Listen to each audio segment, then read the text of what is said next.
The story unfolds with a sense of reflection, reconciliation, and quiet humor as Serenity, Zachary, and the old matriarch spend time together, uncovering pieces of truth and family wisdom. The old lady, wise and perceptive despite her age, becomes the voice of reason once again. She reminds Serenity of her strength and the importance of pursuing justice for her late grandmother. Serenity had been troubled by the lack of solid evidence to prove that her grandmother's death was not accidental. Yet, the old lady reminds her that sometimes truth lies not in documents or physical proof, but in people's testimonies and memories.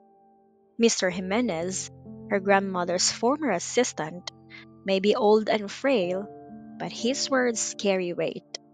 He had witnessed the events of that tragic time firsthand and had nearly lost his life because of it. His survival was thanks to the intervention of the legendary miracle doctors, healers, who had long retreated from the world but whose names still carried reverence and awe. The old lady explains that even if Mr. Jimenez cannot personally confront Clarissa, a recorded testimony, backed by the support of these renowned doctors, would hold undeniable credibility. These old witnesses, respected and upright, could validate his story and expose Clarissa's cruelty. Serenity, who had been too focused on Mr. Jimenez's fragile health, suddenly realizes the wisdom in her grandmother's suggestion. It was not just about prolonging the old man's life, it was about allowing him to give his truth while he still could. The conversation takes a somber turn while the old lady reflects on the dangers of rigid family traditions. She recalls the days when the Farrell family's internal rivalries were ruthless, when family rules sometimes did more harm than good. Clarissa, with her ambition and sharp mind, might have taken advantage of those rules, and in doing so, caused irreparable harm. The old woman speaks with the voice of someone who has seen too much, who knows that power within families can be as destructive as it is alluring. Rules may keep order, she muses, but without good character, they only breed tragedy. Serenity agrees quietly, acknowledging how people change with their circumstances. The old lady nods, accepting the truth as her gaze softens toward the younger generation. But the heavy atmosphere soon lifts when the old woman's eyes land on Zachary. With her usual blunt humor, she scrutinizes him and declares that he seems to have gained a little weight. What's worse, she jokes that his slightly rounded stomach makes him look as if he were the one expecting a baby. The room bursts into laughter as Zachary is left speechless and helpless under the teasing of both his grandmother and his mother Tanya. Serenity joins in the laughter, amused by the way the older women gang up on him. The old lady's playful teasing fills the house with warmth, a light moment breaking through the seriousness of their earlier talk.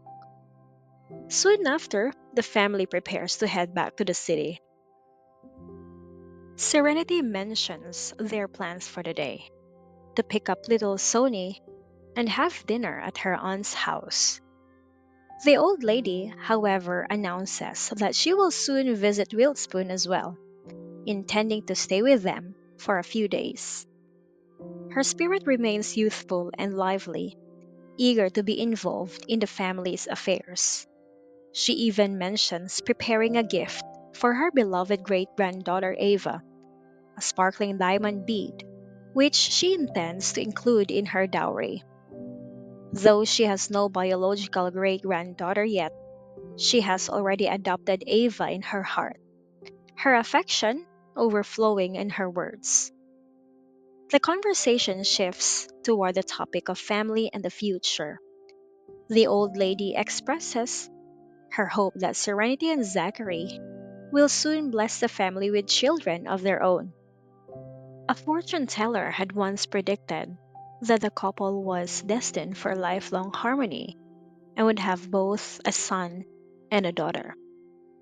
The old lady clings to that belief with joy and faith. She dreams of the day she will hold a great grandchild in her arms, certain that Serenity and Zachary are the couple who will make it happen. Her thoughts wander farther to her other grandchildren, Callum, Kevin, and the rest, remembering how she had encouraged each one to pursue love boldly. With a touch of pride, she reflects on how her once stubborn grandsons have followed her advice and found their partners. For her, that alone is a triumph.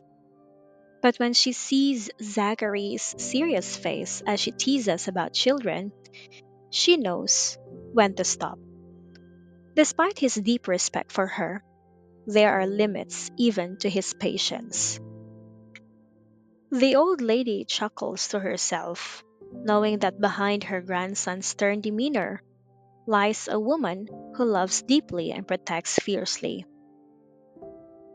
As the afternoon light fades, warmth lingers in the room. The kind of warmth that comes from family bonds, strengthened through time, laughter, and understanding. What began as a discussion about truth and justice ends with a gentle reminder that even in the midst of family conflict, love and laughter remain the ties that hold them all together.